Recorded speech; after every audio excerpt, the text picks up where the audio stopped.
আপা, আপনার সাথে যে ঘটনাটা ঘটেছে মানে কি ঘটেছিল যদি একটু সংক্ষিপ্ত আকারে বলতেন আপনি। ধন্যবাদ আপনাদের সবাইকে। আমি সোশ্যাল মিডিয়ার মাধ্যমে এবং আমার কিছু বন্ধু সাংবাদিক রয়েছেন বা শুভাকাঙ্ক্ষী রয়েছেন তাদের মাধ্যমে জানতে পেরেছি যে আমার নিয়োগ হয়েছে ৭ই সেপ্টেম্বর ২০২৪ এবং বিডি প্যানোরামা নামে একটি অনলাইন পোর্টালে সেটি প্রকাশিত হয়েছে এবং সেই সাথে একটি প্রজ্ঞাপনও জারি হয়েছে। তো বিষয়টি দেখার পর সত্যিই আমি অনেক কনসার্ন এবং উদ্বিগ্ন এবং সেই সাথে আমি হ্যারাসমেন্টের শিকার হচ্ছি। প্রচুর ফোন আসতেছে, কল আসতেছে এবং এই বিষয়টি সম্পর্কে আমি স্পষ্টভাবে জানিয়ে দিতে চাচ্ছি।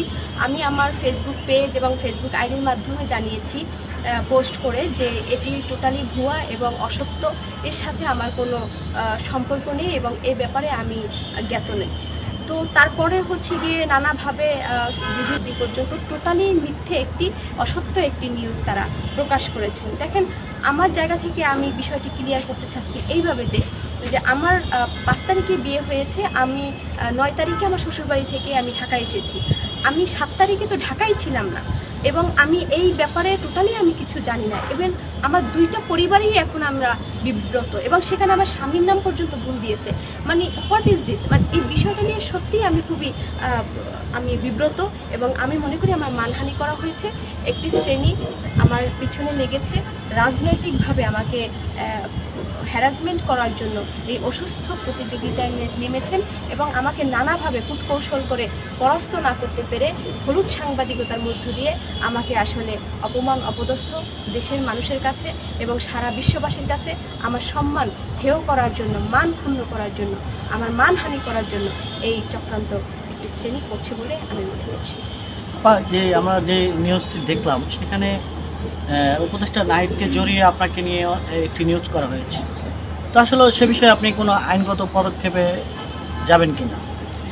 দেখেন, আসলে আমি গণ অধিকার পরিষদের উচ্চতর পরিষদের নেত্রী এবং নাহিদ, আসিফ এবং তাবাসসুম যারা সমন্বয়ক বৈষম্য বিরোধী ছাত্র আন্দোলনের, তারা কিন্তু আমাদের ছাত্র অধিকার পরিষদের সাবেক শিক্ষার্থী ছিলেন এবং তারা কিন্তু আমাদের নেতৃবৃন্দ ছিলেন।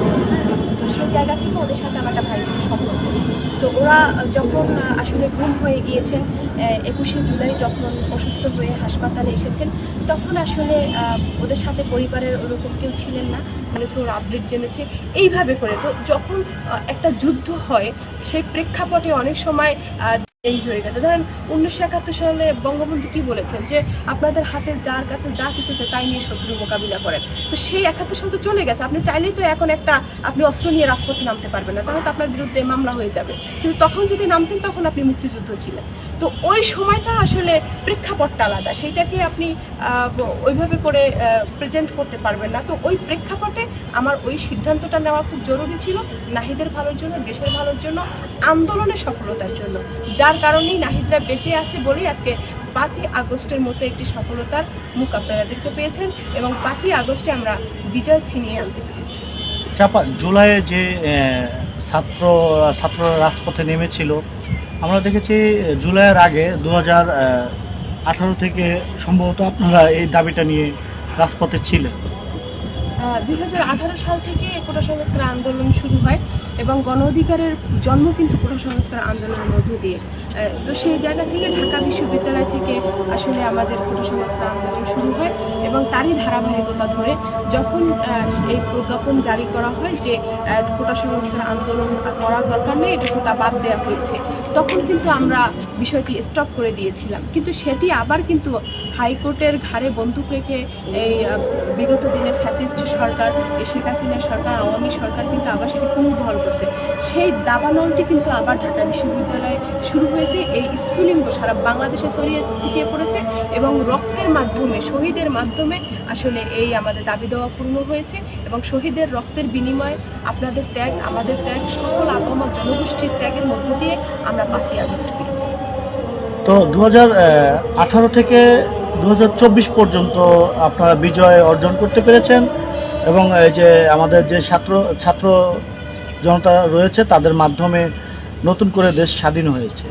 তো স্বাধীন হওয়ার পরে আপনার মানে কোনো ধরনের মানে আপনার প্রতি কোনো ধরনের ক্ষোভ বা কেন এই ধরনের নিউজ আপনার জন্য অনলাইনে আসবে? নাহিদের সাথে আপনার মূলত কি সম্পর্ক? আমি নাহিদের বিষয়টা একাধিকবার ক্লিয়ার করেছি। আপনারা পিছনের আপনাদের রেকর্ডের ভিডিও দেখলে আপনারা সেটা বুঝতে পারবেন।